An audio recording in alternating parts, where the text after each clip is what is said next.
Olá pessoal, meu nome é Mário Kleber, sou estudante do curso Licenciatura em Computação, Polo Grosso. Estou aqui para apresentar o trabalho referente à unidade 1 do curso de Libras. E entre o trabalho, o professor abordou alguns temas. Dentro do primeiro tema é o que seria Libras. Na verdade, Libras seria a linguagem de sinais, ou melhor, uma linguagem brasileira de sinais.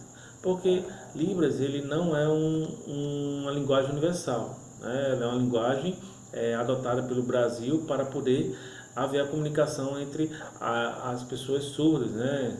Junto com a comunidade surda, de certa forma. Então, é uma linguagem viva, né? Uma linguagem que ela se renova a cada dia. A Libra, ela pode gerar novas palavras, ela pode também extinguir palavras que estejam em desusos e se renovar constantemente. Muitas vezes a gente pensa que Libras é uma linguagem apenas de gestos, né, de mímicas, e na verdade não é. Quando vai haver uma comunicação com a pessoa surda, é necessário tanto haver o gesto, mas também expressões, onde possa fazer questionamentos, usar uma expressão para questionamento ou uma expressão de negação. Então, é necessário haver tanto a questão gestual, mas também a questão visual, ou seja, as expressões faciais e corporais, certo? Tem uma colega minha que ela trabalhou um tempo como intérprete de Libras. Ela disse que era muito cansativo. Ela disse, olha, tem horas que você está tão exausto de falar porque requer muitos gestos e expressões. E muitas vezes ela, quando ela já estava cansada, fazia os gestos, mas não fazia as expressões e a linguagem muitas vezes não ficava bem clara, né? Então, com isso, a Libras ela foi um fator muito importante. Por quê? Porque ela fortaleceu cada vez mais a comunidade surda. A comunidade surda ela não passa apenas por integrantes de surdos.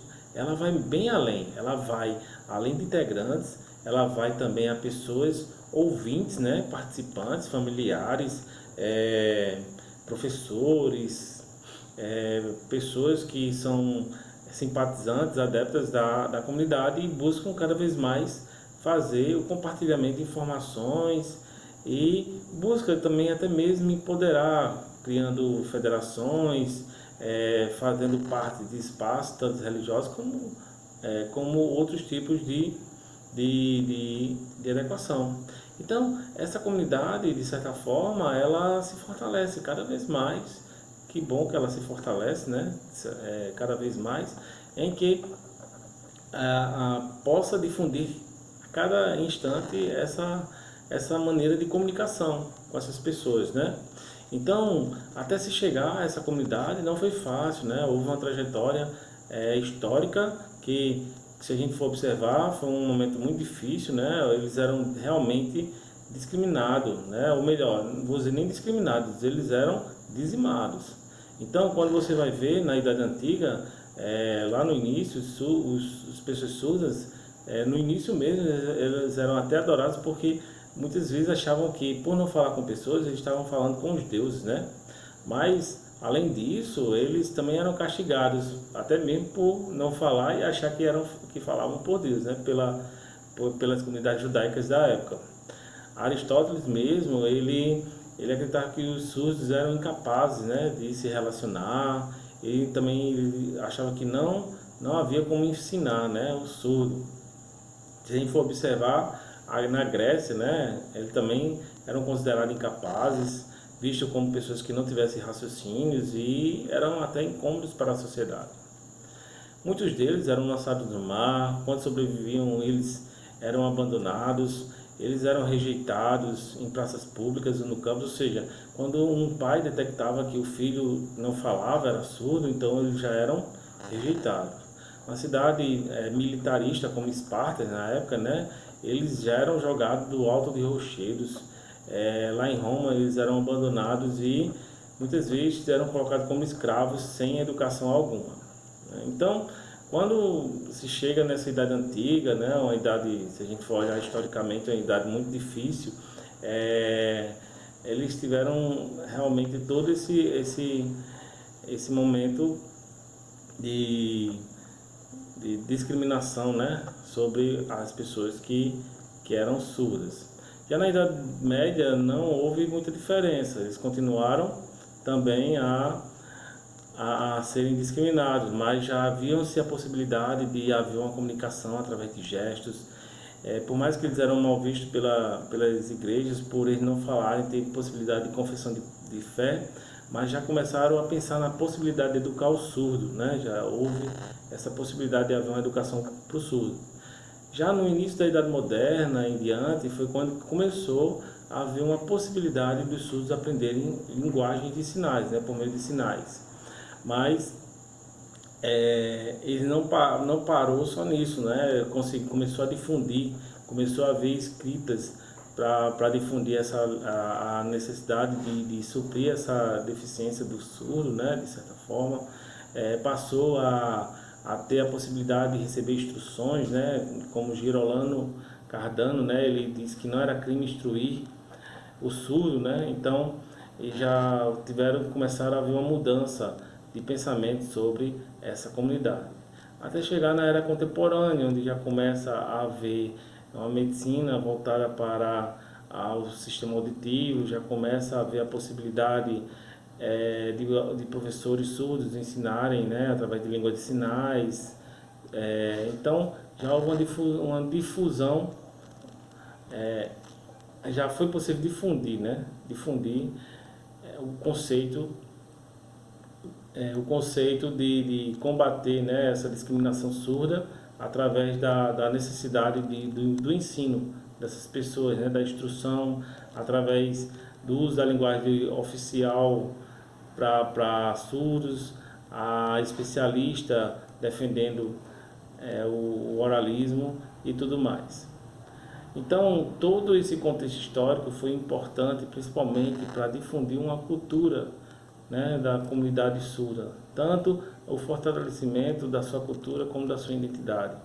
A cultura surda, ela no início, ela era bastante discriminada porque o surdo não tinha possibilidade de falar com as mãos, né? Então, por mais que houvesse a forma de comunicação, eles não podiam falar, expressar suas ideias.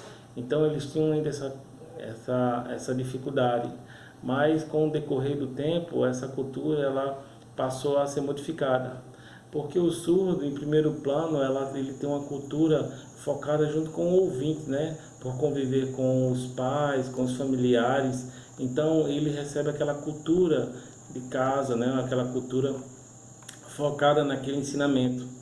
Mas a cultura surda, de pessoas surdas, elas se fortalecem cada vez mais quando eles passam a se unir em comunidades, onde essa comunidade surda ela passa a ser difundida cada vez mais, ela passa a ser vista, digamos assim, como uma forma de unir-se, né? Então, quando o surdo ele passa a ter contato com outras pessoas surdas ou outros ouvintes de outras comunidades, de de outras culturas, né? Ou seja, eles vão se fortalecendo e diversificando cada vez mais essa cultura. Então, com essa diversificação cultural, com esse conhecimento, com essa perspectiva, né, eles passam a fortalecer uma identidade que até no início, quando ele é vivido apenas de maneira doméstica, né, digamos assim, em casa, com as pessoas ao redor, ela fica ainda limitada àquela cultura, àquela identidade ouvinte. Mas na hora que ela utiliza a cultura social de convivência, de compartilhamento com toda essa comunidade surda que busca compartilhar todas as informações, então ele passa a ter uma identidade da comunidade, né, naquele indivíduo, naquela pessoa. Então é bastante importante haver essa busca por essa cultura, por difundir, né, esses conceitos, para que eu possa haver empoderamento dessa comunidade, para que eu possa haver a a possibilidade de espalhar cada vez mais o conhecimento. E tudo isso está agregado dentro da linguagem, né, de Libras, porque é a partir dela que há essa possibilidade.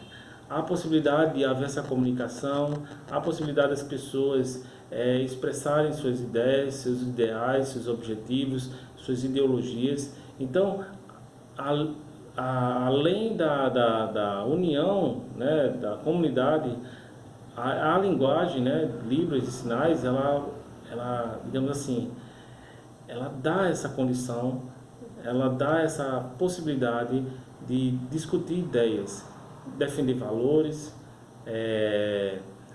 e fazer com que os objetivos de todos possam se fortalecer cada vez mais. Então, dentro da comunidade surda, a língua de sinais ela serve para empoderar essa comunidade e fortalecer e fazer com que haja um crescimento cada vez mais dessas pessoas que precisam sempre de buscar e lutar e defender por seus interesses. Então, agradeço desde já a apresentação. Valeu!